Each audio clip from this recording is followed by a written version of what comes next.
महायुद्ध को लेकर सबसे बड़ी खबर। अमेरिकी राष्ट्रपति डोनाल्ड ट्रंप ने बड़ा ऐलान किया। उन्होंने कहा कि जल्द ही ईरान से निकल जाएंगे, 2 से 3 हफ्ते में युद्ध खत्म हो जाएगा। ट्रंप ने कहा कि अमेरिका ने ईरान में लक्ष्य हासिल कर लिया है, ईरान को पाषाण युग में पहुंचा दिया है। अब ईरान परमाणु हथियार नहीं बना सकता। ट्रंप ने कहा कि ईरान को डील की जरूरत नहीं है। ट्रंप कल भारतीय समय के अनुसार सुबह 7:30 बजे राष्ट्र को संबोधित करेंगे। इस संबोधन में बड़े ऐलान की उम्मीद हो रही है।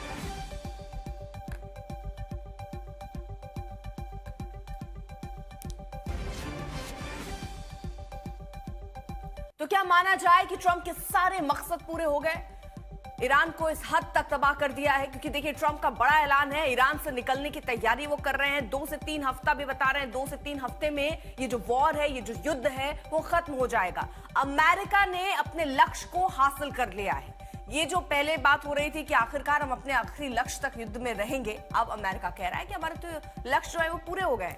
पाषाण युग में हमने ईरान को पहुंचा दिया है। अमेरिका कह रहा है कि अब वो परमाणु क्षमता जो ईरान की थी उसे हमने खत्म किया और हमारा लक्ष्य यही था, वहां पे सत्ता परिवर्तन था, जिसको अब ट्रंप ये कह रहे हैं कि उनके हिसाब से वो परिवर्तन हो गया है।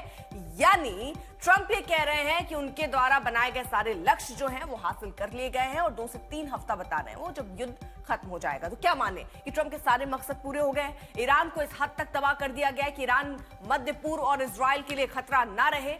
ट्रंप जहां युद्ध खत्म होने की बात कर रहे हैं, वहीं नाटो के खत्म होने का संकेत भी दे रहे हैं। ट्रंप ने मित्र देशों पर जमकर निशाना साधा, वो भड़के। उन्होंने कहा किसी ने युद्ध में कोई मदद नहीं की। उन्होंने कहा कि अब ब्रिटेन और फ्रांस खुद ही अपना तेल देख लें। I would say that within 2 weeks, maybe 3, we're hitting them very hard. Last night we knocked out tremendous amounts of missile-making facilities. As you probably read or wrote, we knocked out. Excuse me. Pardon me for interrupting. The U.S. will be gone or done with the war in 2 I think we're 2 or 3 weeks. Yeah. We'll leave. Iran के परमाणु क्षमता को लेकर राष्ट्रपति Trump क्या बोले, अब जरा ये भी सुनिए।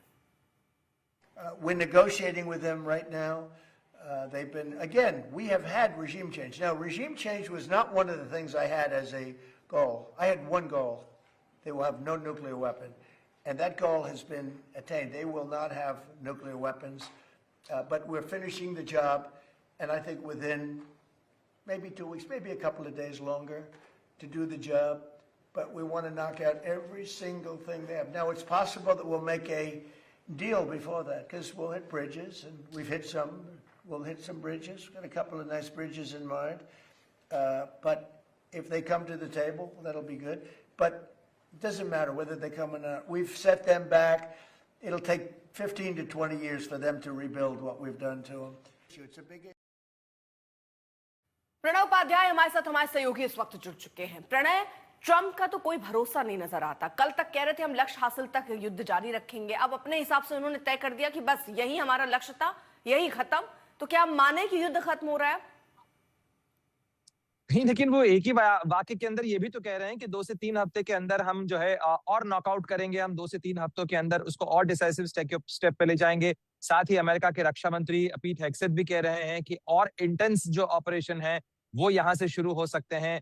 इजराइल के प्रधानमंत्री बेंजामिन नेतन्याहू ने कल एड्रेस किया। उन्होंने भी कहा कि हमने बहुत हद तक जो है ईरान की जो पलटवार की क्षमता है उसको नष्ट किया है और अब हम और डिसाइसिव फेज के अंदर इस ऑपरेशन को ले जा रहे हैं। तो ये सारी चीजें बताती हैं कि अभी ऑपरेशंस जारी हैं और जब तक ये ऑपरेशन जारी है, जब तक ईरान पलटवार कर पा रहा है, निश्चित रूप से अमेरिका और इजराइल के पास में कारण है कि वो अपने जो एयर स्ट्राइक्स हैं उनको जारी रख सकें। साथ ही अभी ईरान की तरफ से न तो किसी तरीके का कोई एक्सेप्टेंस आया है कि जो समझौते या जो बातचीत की प्रक्रिया शुरू की गई थी उसमें किसी तरीके की सहमति बनी है। इनफैक्ट अगर आप ईरान से आ रहे बयानों को देखें तो वो तो सीधे सीधे तौर पर उन बगावती तेवरों के साथ नजर आते हैं, या आप ईरान के नजरिए से देखें तो वो अपने आप को बचाव करने के लिए और साथ ही अपने जनता को भी और लोगों को भी ये बताने में कामयाब रहे हैं काफी हद तक कि वो विदस्टैंड कर रहे हैं। अमेरिका और इजराइल की साझा सैन्य कार्यवाही के बावजूद वो न केवल अब तक टिके हुए हैं बल्कि वो पलटवार भी कर पा रहे हैं। तो ऐसी स्थितियों के अंदर ये सारे फैक्टर्स जब अगर आप देखें सब एक साथ मिलाकर,